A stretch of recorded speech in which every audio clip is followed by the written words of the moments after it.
Hello, it's me, and I've got a box from Grant Andersen. And it's very exciting for me because I, once again, don't remember what it is that I got. So let's see what we have. It's a very lightweight box, so I assume it's a 3D printed puzzle. It's a very small box, so maybe nothing too over the top. So let's see what we can find. Okay. Aha! It comes with a note that simply says, enjoy, and I have a feeling I will. Okay, let's see what we got. Alright, let's see what we've got. So this has the look of a Rex cube with something on the inside too. It's got these Rex cuts, and a Rex cube is really a cubic transformation of a face-turning octahedron. Alright, so this is a not SLS 3D printed. It has that same kind of feel, but it does move quite well. And you can see the movement in the middle. You can see that the movement here drags this middle portion with it. I'm actually really impressed with the motion. And it looks like on the inside there's maybe a Compi cube in there because it's kind of a cube type mechanism. So this I'm going to have a lot of fun with because this is the closest thing to a multi-face turning octahedron. As a matter of fact, I wonder if this could be modified by 3D design, of course, into a multi-dodecahedron. I'm sorry, in a multi-face turning octahedron. I don't have anything like that. Alright, so let's do a very basic down, down, up, up. And what's interesting is that that down, down, up, up did not cause any changes here. So what that tells me is if I solve the inner Compi portion, then I can maybe solve the outer portion here. Up, up, down, down. Well, this looks fantastic. This is a really, really great looking puzzle.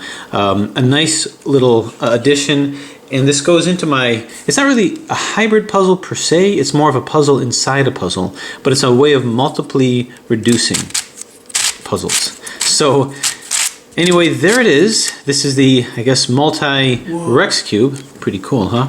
And I just think that this is a fantastic looking puzzle, and I'm really impressed with all the different kinds of circle puzzles that are out there and the multi-puzzles that are out there too. I think it really takes, it takes a common theme that we've seen and just adds to it. So bravo, Grant, excellent puzzle, and I really look forward to more of your work in the future. So let's bring out the roll call of all of our multi-puzzles, or the ones that I have. The one that's closest to this would be the multi-cube. So the multi-cube, just like the multi-Rex cube, is you've got the Compi cube in the center. So that's you can see that this is over here. Actually, is that Compi or is that just a 3x3? Well, anyway, so there's that, and this is very similar.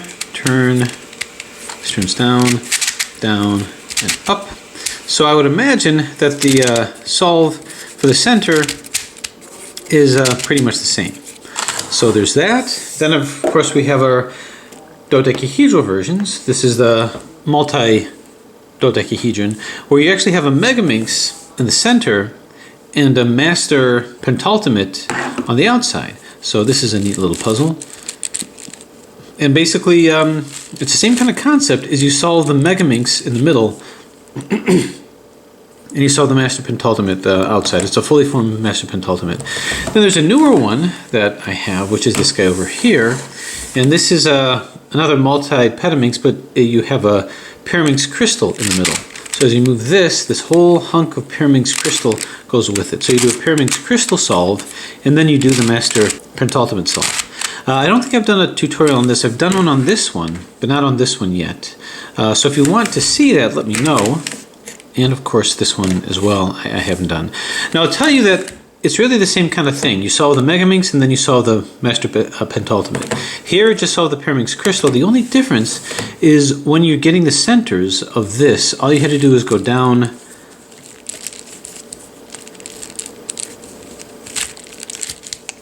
down, up, up. Now notice when I did that, I'm moving these centers, I'm swapping these, I'm not changing my Megaminx solve. So it truly is a sequential solve of both of those puzzles, and they don't really run into each other. However, let's get this back here. Over here, not so lucky. Say I wanted to flip these centers. I've got the Pyraminx crystal solved. If I do